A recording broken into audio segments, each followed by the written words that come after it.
First of all, I'd like to say thank you to everyone who came tonight. And obviously, a big thank you needs to be said to these candidates, because undoubtedly the role of school superintendent is one of the most important and maybe the most difficult job in Franklin County.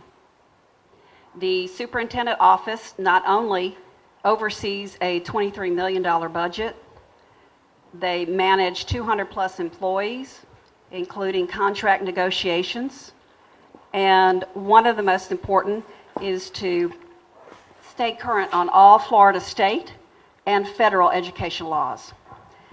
So now I'd just like to take a moment to explain the format for tonight. Every candidate will get 1 minute to inform the audience who they are and introduce themselves. After that, we will do a brief prepared question session. The members of Citizens for Quality Education have prepared questions that should give you an insight into each candidate's qualifications.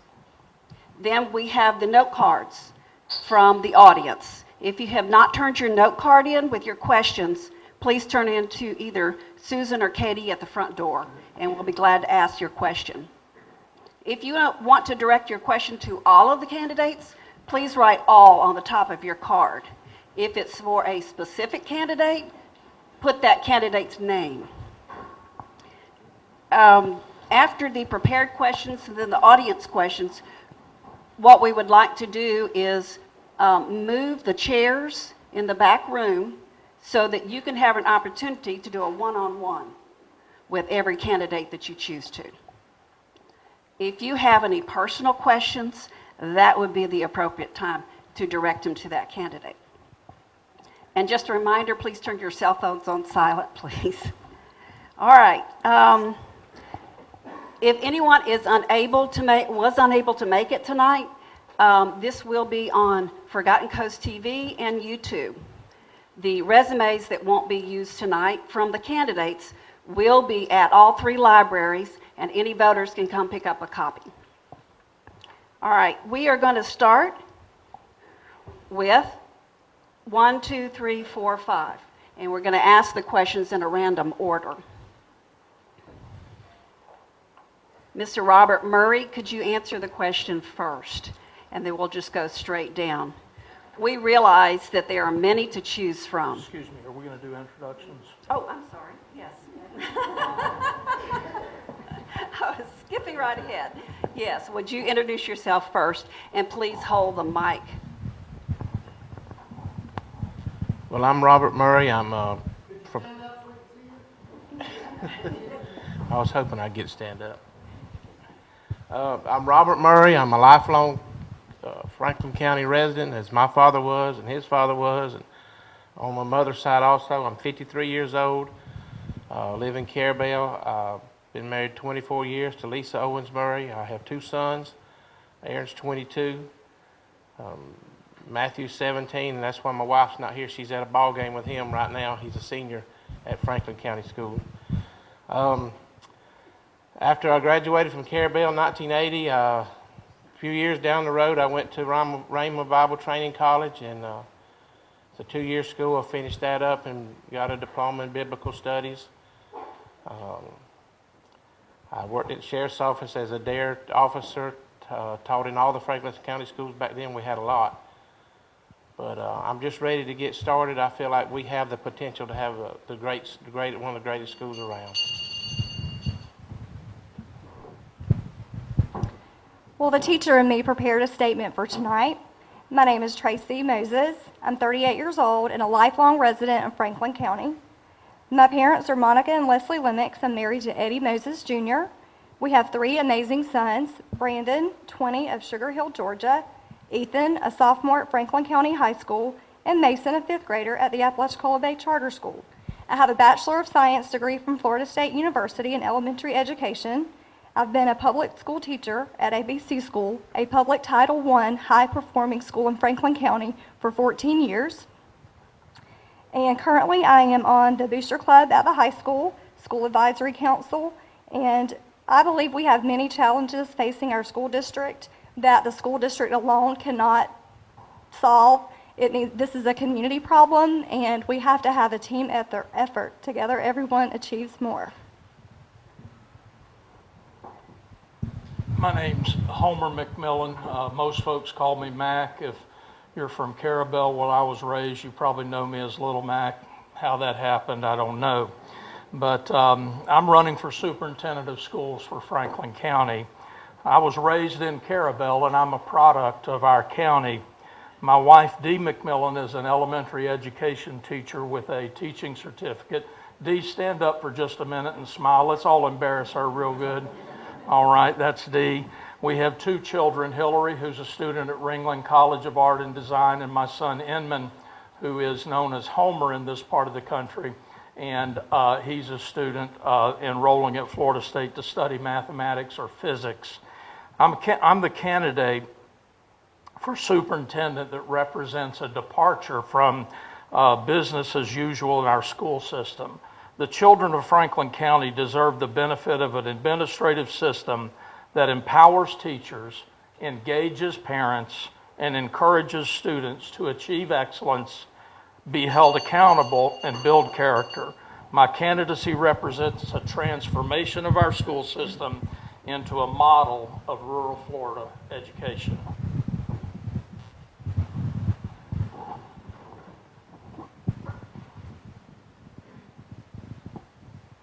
Good evening. My name is Frank Stevens. I was principal here at Apalachicola High School for 5 years. 3 years one time, 88 through 91. And then went away and taught math for 5 years. Came back and was here 2 more years. Ran for superintendent, lost with 70 votes. They wouldn't hire me back. So I went to Haney Tech Center, where I've been for the last 12 years. This couple of months ago, we opened a new section of the aviation program, which I created there, and the main part of the school.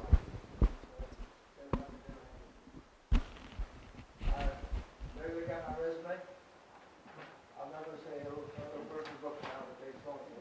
But you do read it, you're going to realize I have the education, went all the way through my master's, then 60 hours beyond that with educational spatial, plus some extra courses. To meet the qualifications of that state to become a superintendent. I'm certified as superintendent in 2 states. Thank you.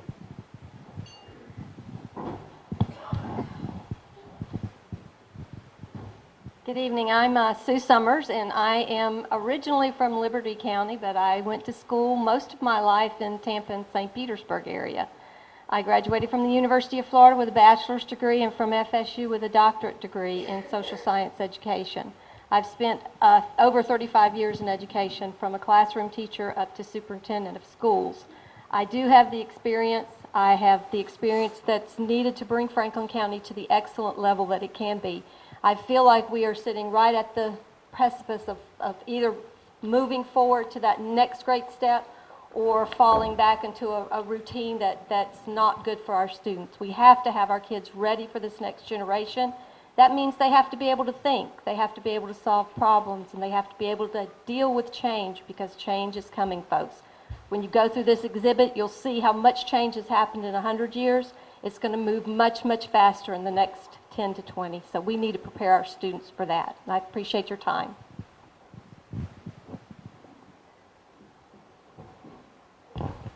Okay, now may I start the questions? The first question is to Robert Murray. We realize there are many to choose from, but in your opinion, what are the most important problems in our schools today, and how do you plan on solving them? In 1 minute, can you limit them to 3, please?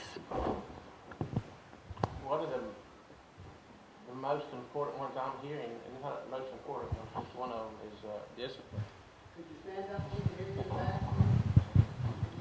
Is discipline, and my thing with discipline is we got a code of conduct, and we stick by it and be consistent with everybody gets the same thing. Nobody can say we treated anybody any different, but stick by it. I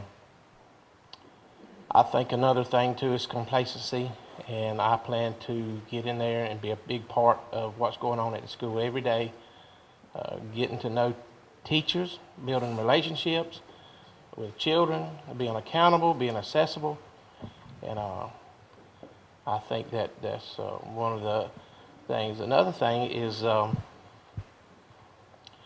just loving on these kids, communicating with them, talking to them. You know, just because that they're doing bad doesn't mean they're a bad child. Same question. Can you just restate it to 3? I'm glad to. We realize there are many to choose from, but in your opinion, what are the most important problems that need to be tackled in our schools now, and how do you plan on solving them, if you could limit it to 3? Okay, we do have several problems. We're a small school district. We're a unique school district. We're a K-12 public and a charter school. As a teacher, I know that attendance is a huge problem. If kids aren't in school, they can't learn. We've got to tackle that head on. I also agree that discipline is a problem. I would like to implement a character education program and try to get some community involvement and have our community leaders mentor with our students. We've got to build those partnerships and connections. This is a community problem. We are all taxpayers. You do have a stake in it, whether you have children here or not, but attendance and discipline, definitely. And I feel like if we can solve those problems, we can work toward the academic problems. I do intervention in my classroom every single day. The difference is I also make that parent contact. We have to involve the parents to make a better school district.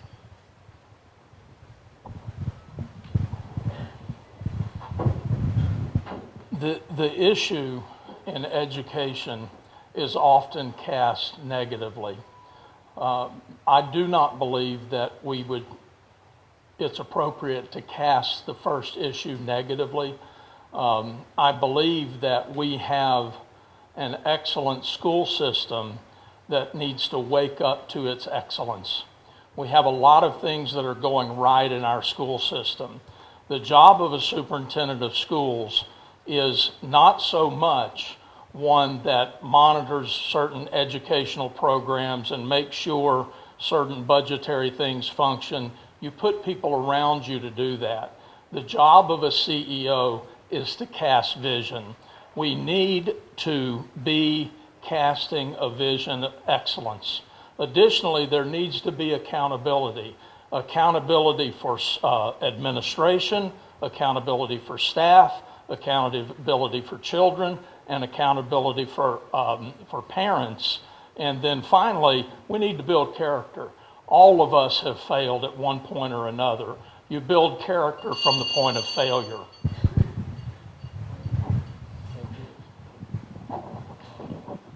Continuing on. I think when you look at any school system, the big four, and you can put that as a platform if you want, but you've got to have attendance, right over here. You have to have discipline. But most of all, and probably standing out over them all, is safety. Safety in the school, safety in the classroom, and safety on the buses. The additional training that goes into that, I have basically about 12 points I'll have my total platform. Don't have time to go into that all right now, but I will tell you this. I am a leader. Every program I've ever taken over, I've made it a success, a perfect success. My units always came out in the military, the top in the wing. And I can do the same with this school system right here.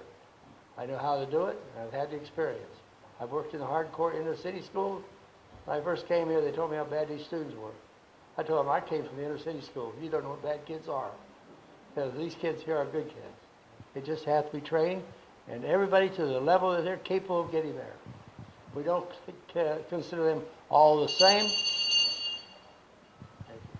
Thank you. I think we've touched on several of the problems that we have.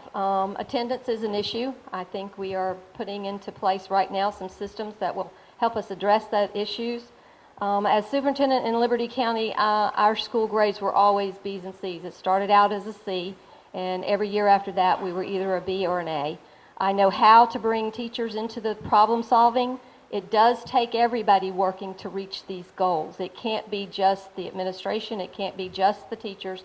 It takes everyone, the students, the parents, the community itself.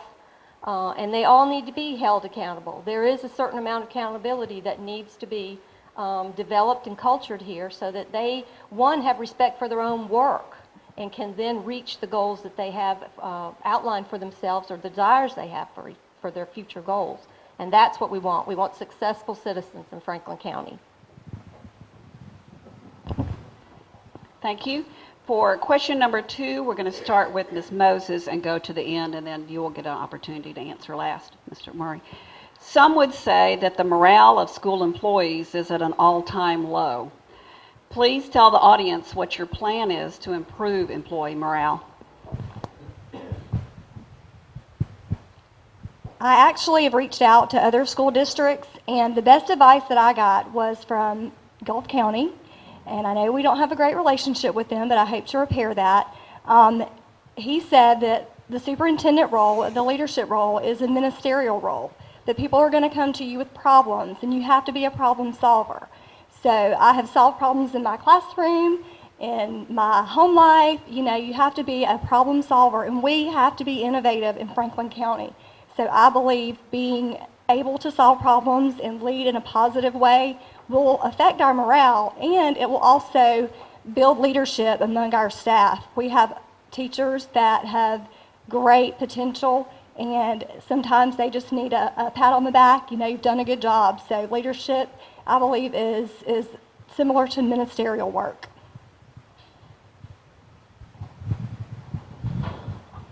What we need to do to build morale, among many other things, is to help everyone in our school system to understand that the superintendent is accessible, that there's an open door policy, and there are chains of command that have to be followed, but you can be so wrapped up in chain of command and bureaucracy that you can forget that you need to have a personal touch with people. My experience as an attorney and a minister of almost 30 years, attorney of 5 years, has put me in touch with every level of society. And I know what it means to talk to an oysterman, I know what it means to talk to a banker, and I know what it means to talk to a teacher. Get accessibility and help them understand what you tell me makes a difference and act on the problem that you see.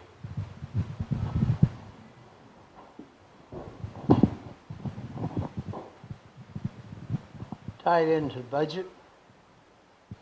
Somebody had a green book over here a little bit ago. There's also a red book that goes with that. Very important that we not only know how much money we got, but we look for all the grants that we can get to improve the school system. And I mean to tell you, we can get it by the hundreds of thousands if we got a good grant writer and we write it the right way. That comes down to saying, how do we get the students where he needs to be or she needs to be? Everyone's not going to be a doctor. Some of these people are going to be a good mechanic someday. We need to take the student and get them to the level that they're capable of getting to. And we can do that very simply. Now, I'll say a word here that will scare most of the teachers, but I say an individual lesson plan for every student. Well, I have a system which will not put that load on the teachers, but it'll have the same effect. Thank you. I think we work on morale by recognizing the wonderful and excellent folks that are working in our school system already. I think they are sometimes underappreciated, many times overworked, because we do ask them to do a lot of extra things that are not in their job description, so to speak, but they do it because they have a great concern and a great desire to serve the students in Franklin County. We just need to build on that. We need to recognize them. We need to encourage them to continue to do those things. And I know, because I've been in this position before, money does count. I mean, I understand the situation here has been difficult in the last few years, but it's now time to make up the steps that have been missed over time and to appreciate our staff for what all they do. And we can do that every day by just recognizing them and giving them that positive word as we see them in the hallway. Thank you. Well, they've all hit a lot of things, but my biggest thing is letting them know they're appreciated, going in and actually going to the classrooms and building relationships with these teachers.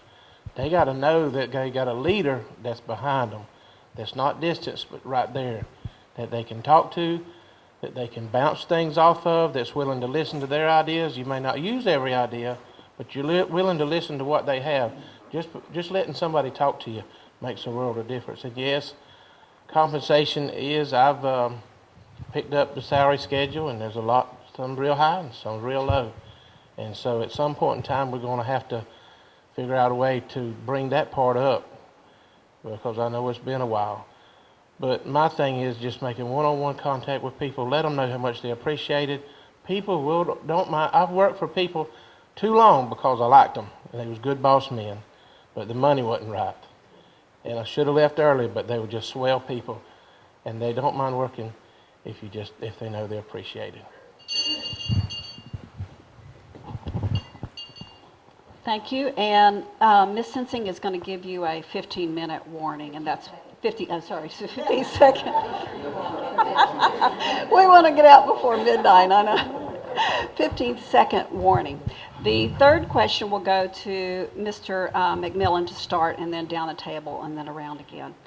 It is, the superintendent's job is sometimes equated with a company's CEO position. Would you please describe your leadership style to the audience?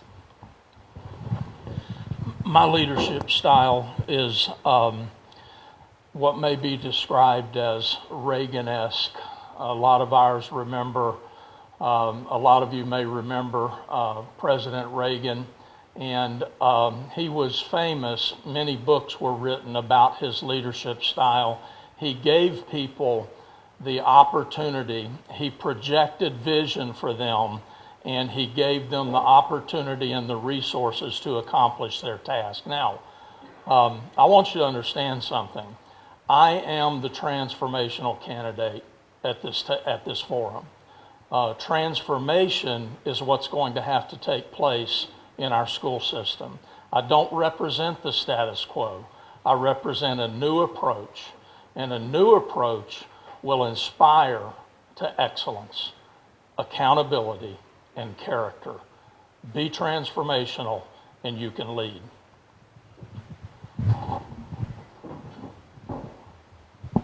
I think he read my script, but that is exactly what we have to do, is we have to take each individual person and let them realize their importance in the whole game.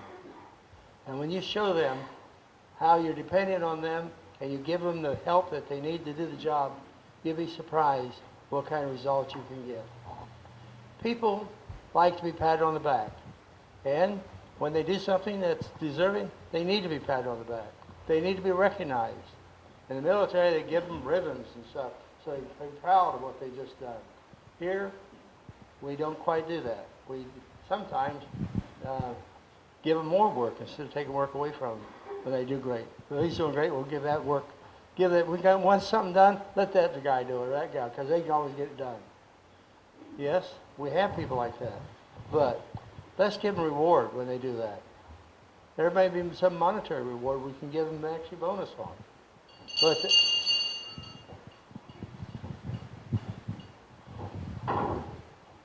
I believe that you have to surround yourself with strong leaders, people who can help you see the entire picture, who can give you honest feedback, and I've done that in my prior positions. I believe there are strong leaders here in Franklin County who are ready to step up and take on that leadership role. You have to put systems in place that will allow for change as change is needed, but do it in a systematic way that you're not totally dismantling everything for the sake of something new. We have to have a means and a way of change taking place in a process that allows our teachers to adjust, our students to adjust, and to administration to adjust. I believe that change is necessary. I believe that change is good. It can be handled in a way that is not disruptive, and that's what I want to see happen here in Franklin County. Positive change in a constructive way so that everyone benefits.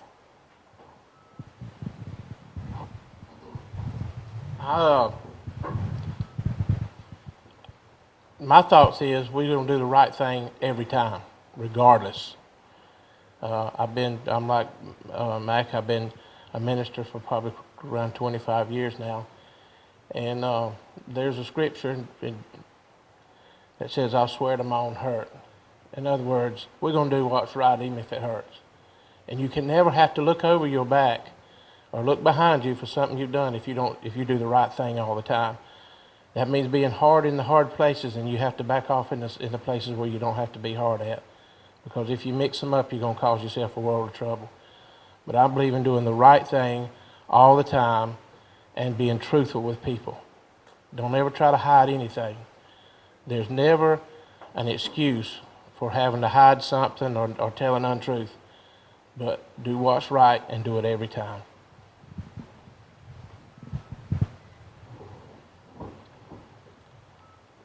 To me, to be a good leader, you have to lead by example. You have to get in and say we, not I expect, this is together. And I believe that a good leader supports their staff, and sometimes it isn't the easy thing. Sometimes we have to do the hard things. But when you make every decision, and I mean every one, in the best interest of our children, then you're going to be a good leader, and your staff will support you because they know that you're going to make every decision in the best interest of the children of this county. I'm a teacher, and I've been a leader at my school. I've been a leader in our community. I believe that leadership also comes with a level of respect that people have for you because they know your work ethic. They know that you're not just standing there saying, I'm going to do this or I'm going to do that. You're going to get in there and do the work, and it's going to be a team effort. Thank you. The next question will start with Mr. Stevens. What is the largest budget that you have ever managed, and also the largest staff? At one time, I was responsible for 30% of the Air Force budget. Can you imagine how many millions and billions of dollars that was? That was my largest. That was in the Pentagon, Headquarters Air Force. I was probably the largest group of students that I was responsible for was in Cleveland, where I was responsible for 15 high schools and 3 big major centers and 225 different technical vocational programs under the trade and industrial side of the house. That was probably the largest complex of technical training that I've ever had to work with in the school system. In the military, of course, we had that on a daily basis everywhere. But that was my biggest and greatest accomplishment was there. Don't have time, I'd like to go into other parts. So. Thank you. The largest budget I've managed was Liberty County's. The largest number of teachers was also Liberty County's. There was about 300 employees. While I was superintendent, not only did we have good district grades, but we also had a pretty nice fund balance every year of about 15% or more.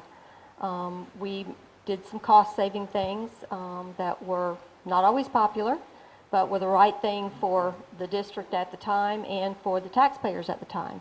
Liberty County is kind of unique in that only about 10% of the population pays taxes in Liberty County. And so they were concerned about the ever-increasing tax rates that were going in. So we were trying to find ways to show them that we recognized that, and we were trying to find ways to save dollars for them.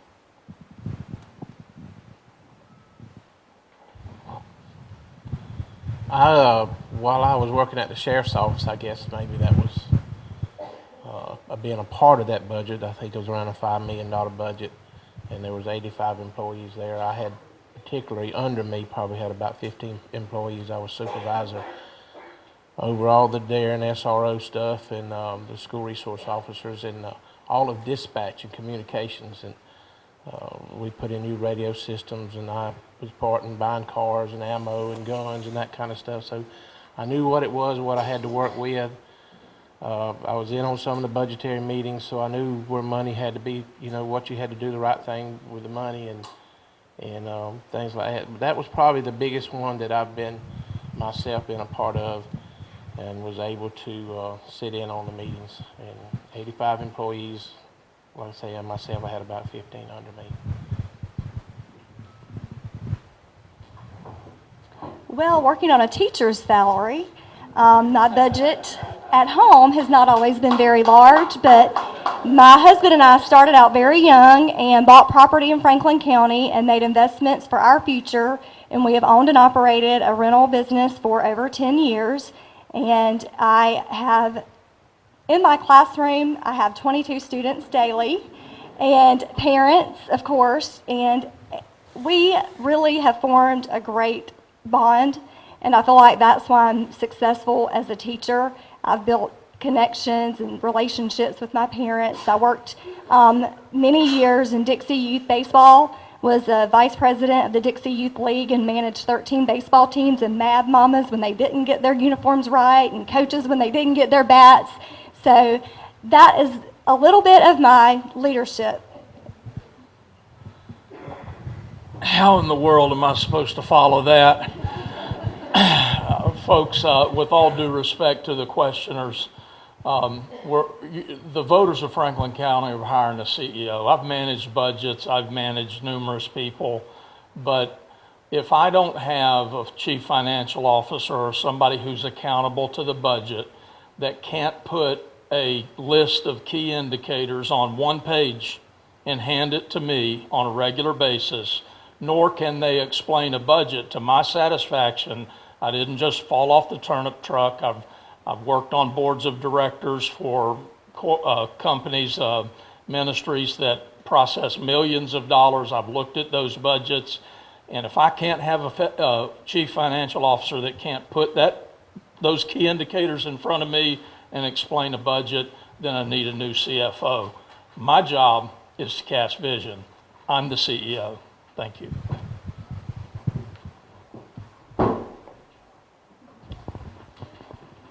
And we will start with Sue Summers for this one. All areas of communication need to be improved at our school. Please tell us your ideas on improving communication between districts, schools, parents, teachers, and students. Communication is absolutely essential, and I think it begins with that teacher and student and parent. If we can build a sound, very solid communication system there, we can communicate perfectly through all the other systems. If we have an idea that needs to go down to parents, if those teachers have built that relationship with those parents, then getting those messages out is not difficult. We have, if you're talking about just communication in a broad sense, we have technology that's available, we have Facebook, we have email addresses for parents.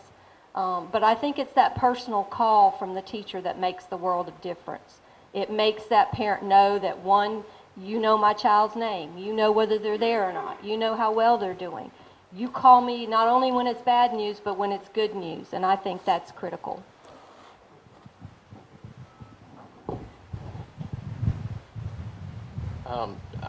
This is a big thing with me is I think you should answer every phone call, every email. If you have to meet a parent at the boat ramp when they're coming home from Oysterin or go to their house and sit at their table, I think their child's life, their child's education is just that important. This job pays a good salary, and with that much money, you should be putting forth that much effort.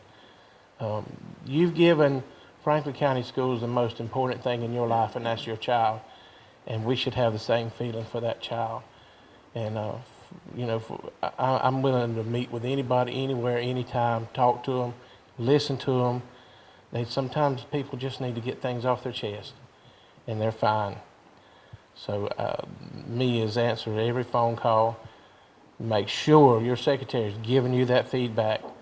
Don't let nothing go past you, because every one of you is important, and every child is important. Effective communication, I feel, is definitely the key to student success. My students in my classroom, I meet with every parent, regardless of the student's achievement level. I have called, emailed. They probably get tired of hearing from me. I send them a remind text message. I send them an email. I might send them a Facebook. I might post it on Twitter if they have a Twitter. I believe we have so many avenues of communication with our parents and students that we have to take advantage of all of that, whether it be a newspaper article or an email. And you may have to go make a home visit. I've done that before. We couldn't get a parent to sign some paperwork that was necessary. So you do what you have to do.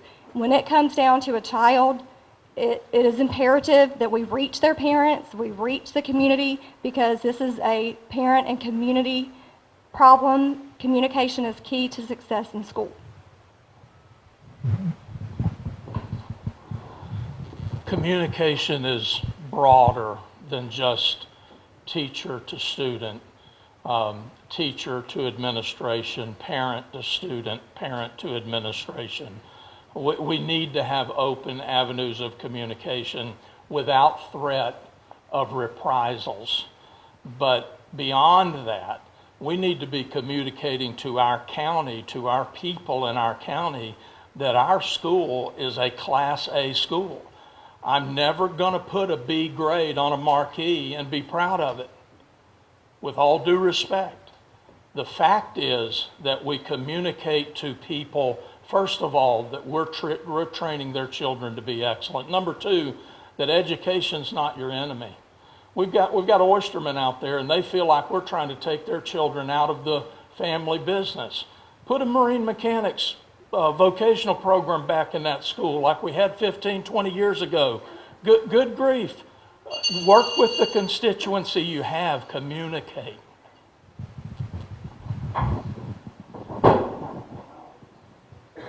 Communication.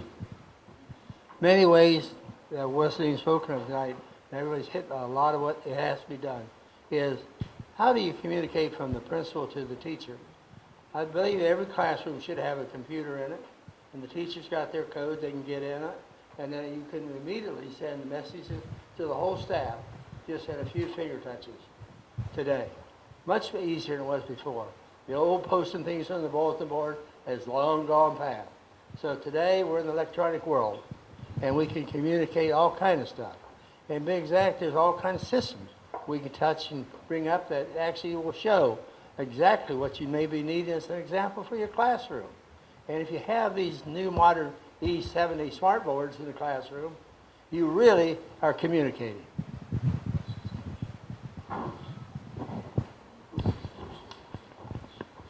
Thank you. This last question that's prepared is a multi-part question. On this, I'm going to list experiences, and I would like the candidates to raise their hands if they have any experience in it. Do any of the candidates have experience dealing with the state or federal lawmakers? Raise your hand. Have you ever had any experience holding employees accountable on deadlines? Have you ever overseen a facility, maintenance, any transportation, any grounds upkeep, food services, or business management? Yes to all.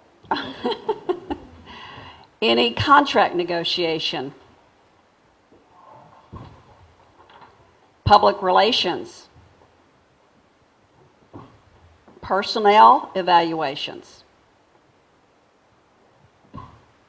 Wonderful.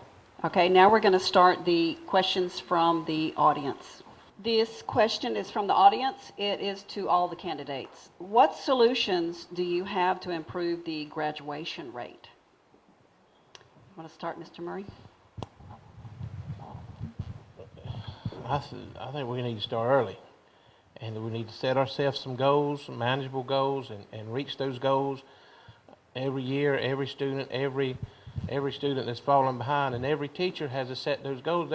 They know the students. They've got to know the students that ain't going to make it, and so they need to. Maybe we need to get some more help from somewhere, more tutoring. I'd be glad to step in and help, but we got to see those signs early.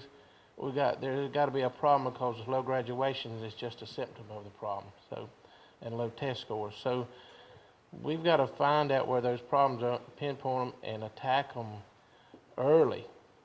Not wait till we get a bad score and say we got to do something about it, because by that time we've already got mud on our face and we feel bad about it. But I think we need to attack them early, find out what they are, and pinpoint them. Dottie is really referring to the headlines in the January issue of the Times. Graduation rate the lowest in the state. Do we want to stay and live with that, or are we going to change that?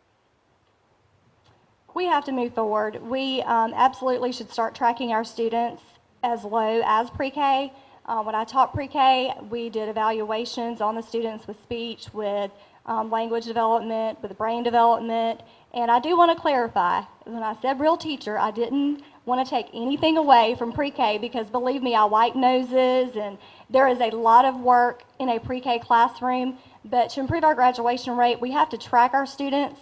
We have to monitor their progress in the classroom. We have to also monitor the data that we get from our Discovery Education tests that they take 4 times a year to make sure they're showing growth. And if they're not, we have to make a plan, and we have to put it in action immediately. We can't wait until October of their senior year to give them a card that says they're not going to graduate. We have to involve the parents in this issue also, because if it were my child, I would be a mad mom to find out his senior year he was going to get a certificate instead of a diploma. So we've got to start early, and we've got to make a plan and put it in place.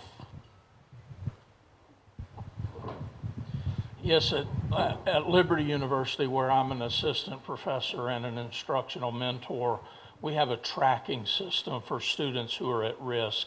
Certainly you want to put that into place. One of the things we're not doing at the school, my understanding is we're not using software called Focus.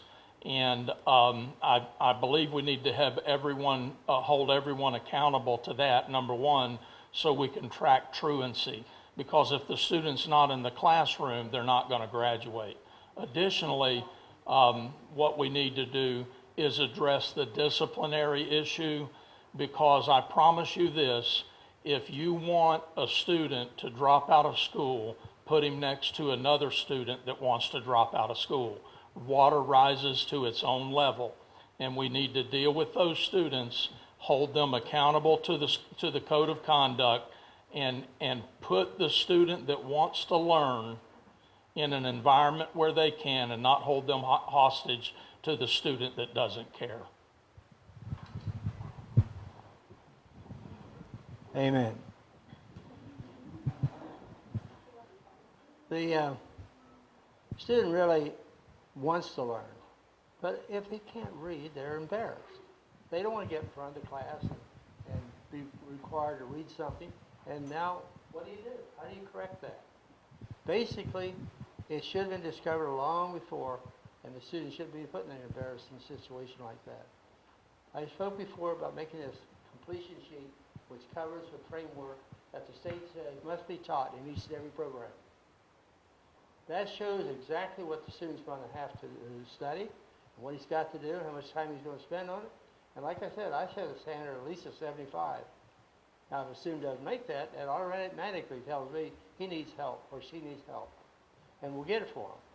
Even if we have to have them come after school another time and pay additional time, and if we do that short money, I'll come out of my own pocket to pay for them getting that schooling. Because once they get that remediation corrected, then they're doing as well as anybody else. Then you're going to get them up into the B's and the A's. I think to fix the graduation rate, you really have to start in preschool K, 1, 2. And I feel like that our most critical and most dynamic and most, our strongest literacy teachers have got to be in those grades. Those kids have to learn to read by grade 3. It really is a very difficult climb for them from then on out. And they do get embarrassed, and they become more embarrassed as time goes on. But we also need to help these students understand what their future can look like, and allow them to see that you can become a doctor, you can become a veterinarian, you can become a mechanic, you can become whatever you want to become, because we're going to give you the skills and the knowledge and the abilities to reach those goals that you decide what's best for you. The next question is for all the candidates as well. How will you deal with the discipline problem? Or we can address Sue Summers, how are you currently dealing with the discipline problem in our school? And start going down the table this way. I think we have to look at our code of conduct and be sure that it is consistent, and that the students understand what that what's in that code of conduct, along with the parents, and the staff. And then we implement that code of conduct. Discipline will be better. You're always going to have a few students who are going to push the limits. That's just how kids are sometimes. But if we are firm, fair, and consistent with that policy and in implementing that policy, then our discipline problems will rectify themselves. Thank you.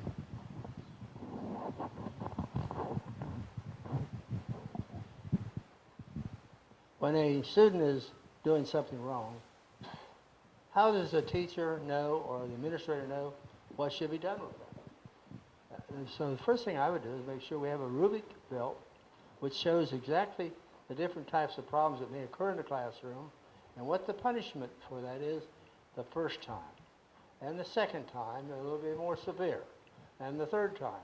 And also, immediately, when this starts happening, we need to get the parents in and talk with the parents and tell them what the student is doing wrong and what we're not going to tolerate in the school.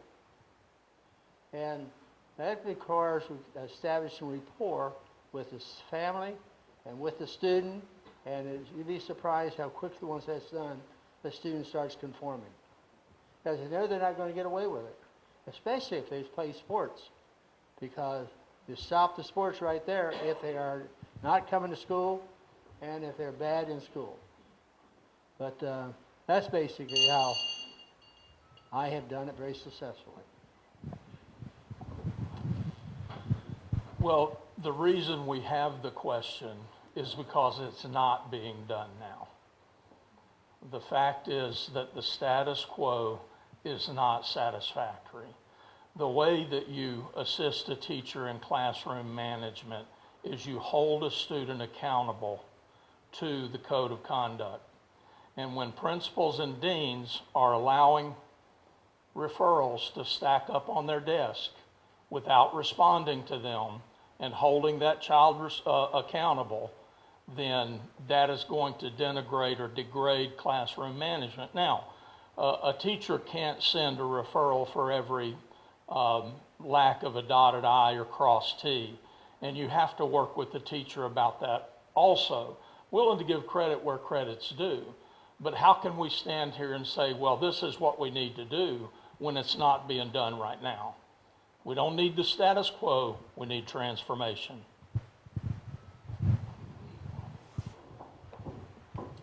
We have a pupil progression plan. We also have policies in place that we have to follow and implement. But I believe that we need to develop a character education program in our school system right now. We've got to develop some community leaders within our school. The students have to be the leaders. We have students that are leaders that we need to bring those attributes to light and allow them to shine, and maybe some others will follow. The old saying goes, if you lead by example, others will start to follow. So I am very aware of the discipline problems. My son is a sophomore, and he had some issues on his bus. The bus had to be pulled over. So it's unacceptable to me, not only as a candidate, but as a parent for my child in our school district. I need to know that he is safe every day at school. So that needs to come from support from the top down. It needs to start with our superintendent, and you have to be an active player in this game for it to change. They've all said it, sticking to policy and sticking to procedure, sticking to the code of conduct, and being very consistent. Once a teacher gets to the point that that child's got to be sent out, you can't send that child back in there. You just disrupted her train of thought, her mode of teaching. You sending a disrupted child back into a class, you can't do that. I think you need to deal with that child, whatever it may be, in-school suspension. And I don't want to make anybody mad here, but Franklin County School does have corporal punishment. And it's a state law, it's a state statute, there's a certain way you can do it, and you may not ever have to do it. But if it's known that it can be implemented, you might have less problems. But I think we need to be consistent in our code of conduct. Consistent in the discipline that we have to do with these children, so that they know what's going to happen.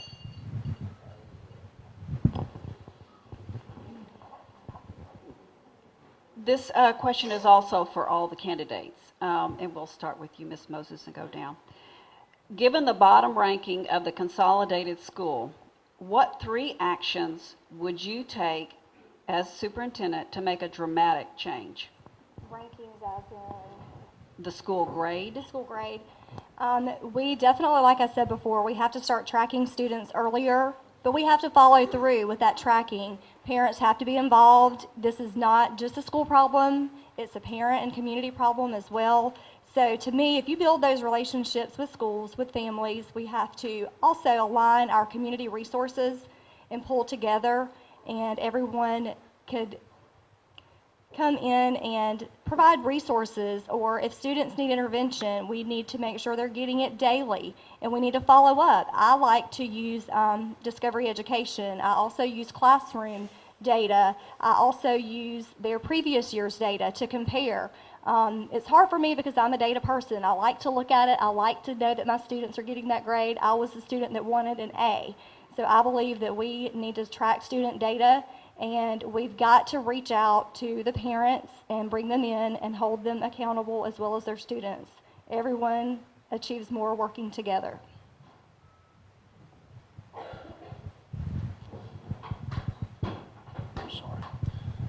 We've got to make the classroom, we've got to reinvent the classroom to what it is supposed to be, which is a place of learning.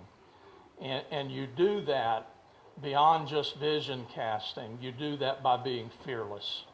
And I mean this, when somebody that you went to school with walks in your office and says, my child was treated unfairly, you listen to it, you evaluate it objectively, and you look that parent right in the eye and say, look, I've been knowing you my whole life, but I'm telling you right now, I'm standing behind that teacher. I'm standing behind that principal. I'm standing behind that dean. Well, I won't vote for you. No problem. There's 2 ways an election can come out. You win or you lose. Have some fearlessness and some boldness, and quit being afraid of being sued, and deal with your youngins and make the school excellent.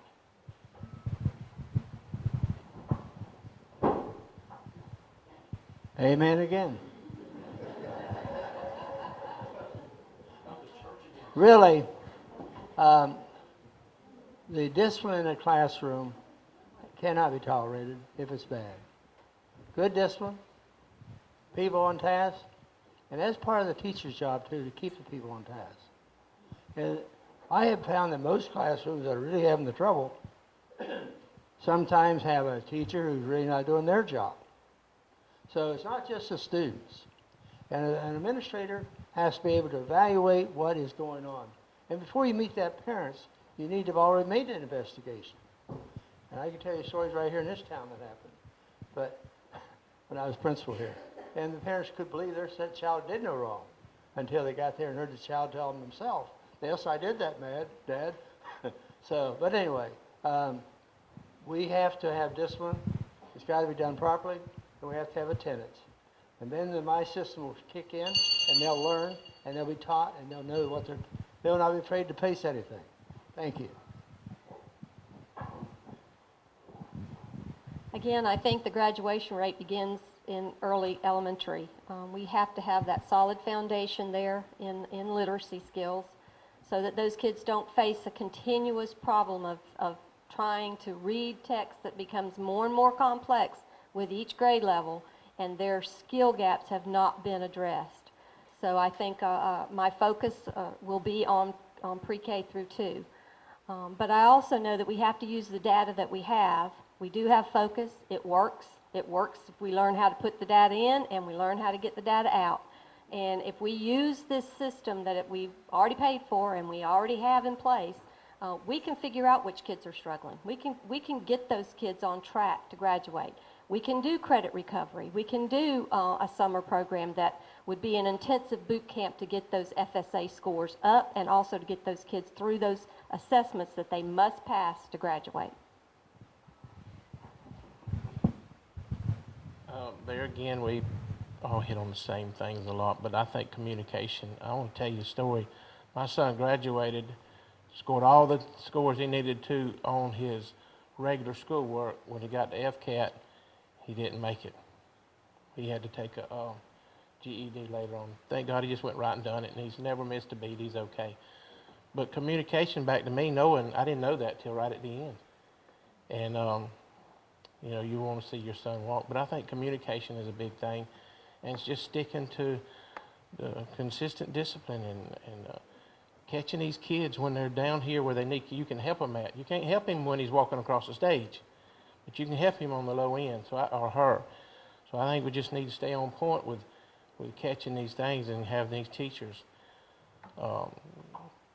And believe me, I know the job they go through. I live with one. So just catching this stuff early so we can correct it before it gets out of hand.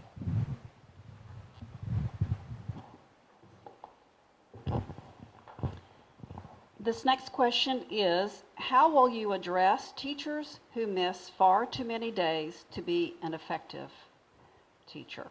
I believe we start with Mr. McMillan first. Well, first of all, in dealing with personnel, your first reaction is not to generate a negative consequence. What you do in any conflict, you look for the win-win. How can we both come out of this with the school system needing from that teacher what the school system needs, and that teacher, he or she, getting what she needs or he needs to put them back on track. If there's an issue, it's either a people problem, it's a process problem, or it's a product problem. And when it comes to a lack of attendance at work, it can be any of those three things. Some of the things we've addressed, helping with classroom management, might be the solution. Other things may be, maybe we need to address some health issues. The third thing is, maybe the teacher needs to look for something else to do with their life. And that happens.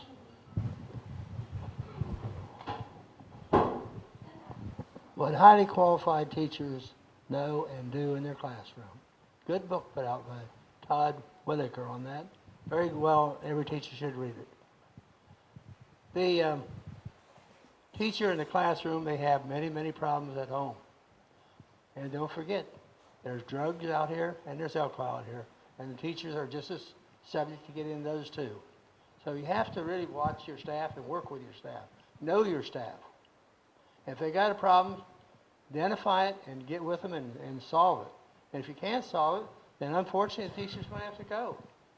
But you have to give 1,000% effort to turn that teacher into a good teacher. And I found it very seldom that I have to ever get rid of a teacher. Once we alerted their problems, worked with them, had them work their own lesson plan for improvement, they improved. And so I think we can make our schools all improve by simply working with the teacher and making sure if there's a problem in that classroom, it's handled. I think we have to hold teachers accountable, but I think that communication with staff is critical. I would hope that any teacher could feel that they could come to my office or go to their administrator and say, look, I'm having this problem. I have this issue at home, or I'm having this classroom management problem with this class period. Can you get me some help? I think, most of the teachers out at Franklin County School have seen me because I do spend a lot of time out there. I try to get into every classroom, even as a director of special programs, because I want to see how my students are doing in general education classes. So I think if they see you and they know that you're concerned about them and that you will help them address whatever their problems are, they'll be willing to talk and willing to come in and let's solve a problem together.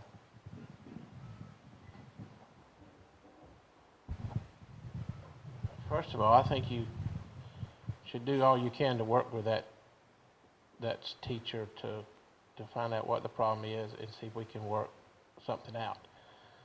But the other problem is you got children that are suffering because that particular person is not in the classroom, and her or him or whoever it is style of teaching is different from the substitute you're going to bring in, and the kid never can settle on any kind of that they need the person, they need that consistency there. They can't settle down. They got this and they got that. But when it all boils down to the point where you got to do something, you just may have to turn them loose. That may be the only out you got.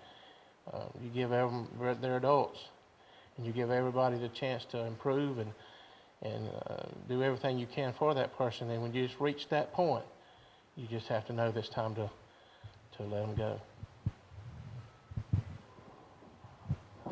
As a classroom teacher, I know that my instruction daily is important for my students. When I'm away, it is playing catch up when I come back. I have tried not to miss work because I believe in good work ethic. I'm a hard worker, and our students are going to suffer when our certified teachers are not there. To me, we have got to recruit and retain highly qualified staff. We have policies in place, we have employee contracts, and we need to stick to those. And unfortunately, if people are not coming to work, our students are not going to learn. So there will be ramifications for that, and I hate it because we do have some really good teachers, and they may be going through something, but there have been days that I came to work that I probably shouldn't have. But my students are that important to me. They are the sole priority of our district, and we have to make sure that our teachers are there every day. Their role is crucial in educating our children. Thank you. This last question is for all the candidates, and then we have 3 specific ones for 3 candidates. We will start with Mr. Stevens for this one. The charter school is clearly outperforming the Franklin County Consolidated School based on the standardized testing. How would you address this disparity? First thing I would do is get with the charter school and find out what great things they're doing. And if they're doing so well, then I'm going to improve on what they're doing in our schools. But, you know, it's like anything else. You get a good pitcher, you're going to win the ball game. So if they've got a good team, the chapter school, then let's get that incorporated to the rest of our schools. Why should they be better than us? We're all the same system anyway. So if they've got it solved, let's take their formula and put it to work for us. I'm not ashamed to say that if you're better than me, I'm going to ask what you're doing. If I can mimic you, I'm going to do it. If it improves our school. And there isn't anything you can't do if you put your eye into it. How many people in this room here saw a couple of months ago here an F-15 going down 98 in Panama City? That was a $28 million airplane I had given to our school from the Air Force. And they got it moved for nothing. And we now have the best F-15 in the United States, the only one in any school. We have to use all the resources at our disposal, and if the charter school is, and they are performing well, then we need to tap into that resource. There's no reason why we can't do some classroom observations in each other's classes. Not only have our teachers go over to the charter school, but have the charter school come over to our school and see especially our high school program, so they know even more how ready those kids need to be when they come from the charter school over to the Franklin County School. We are one district, and their school grade counts in our district grade, and so we need to be supporting each other. Yes, I agree with everything they said. I'm not afraid to ask, hey, what are you doing right? They're an A school. They're supplying us. They're supplying Franklin School with A students. Yeah, we need to find out what they're doing. I taught their program, and you was in some of the first ones I taught. You would go, I mean, she wasn't in the first, she was the teacher of some of the, when I taught. But you'd walk into the classroom. It was easy to teach there. Everything went well. And I think, well, what are they doing different? And I mean, I was always busy. I couldn't figure it out. But, yeah, whatever they're doing, we need to find out. It's, you know, I'm not afraid to say, hey, this is wrong. I got to get it right. And it's a gimme. We need more collaboration between our K-12 and our charter school. Both schools are Franklin County schools. Both schools have Franklin County students. I have children in both. I've taught at ABC school, and I have always volunteered in many organizations at Franklin County School. This is a Franklin County school district, and we've got to work together. I am more than willing to share resources, and I know other teachers at our school are too. It's that collaboration that we're missing, and we have good teachers at both schools, and we need to work together and collaborate, and we need to look at our resources and share those. Teachers don't get very much of a stipend, about $150. So my teachers pay teachers account, I'm paying that, and I'm willing to share. That's the difference. We have to work together and build that relationship in this district.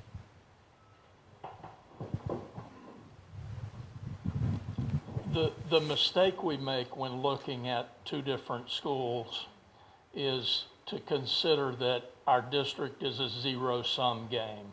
And by that I mean simply that there's a limited amount of resource, because we think education is going to be solved by throwing money at the problem. We think money's the issue. But folks, it's people, process, or product. We can do creative things with our money.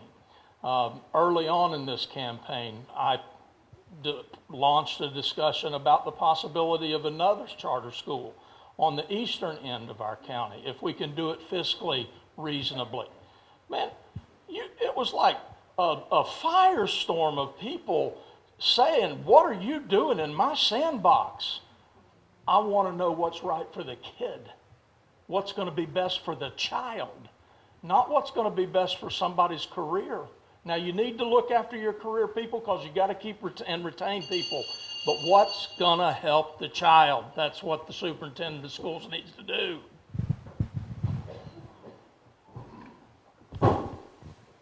I should have told you to stay standing, please. This one is specific for Mr. McMillan.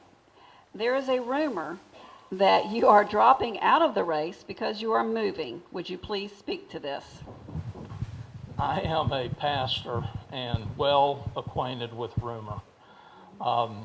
One of the things I recognized early in considering a run for superintendent of schools was that I had to resign from my state position. I worked for the Office of Criminal Conflict Counsel.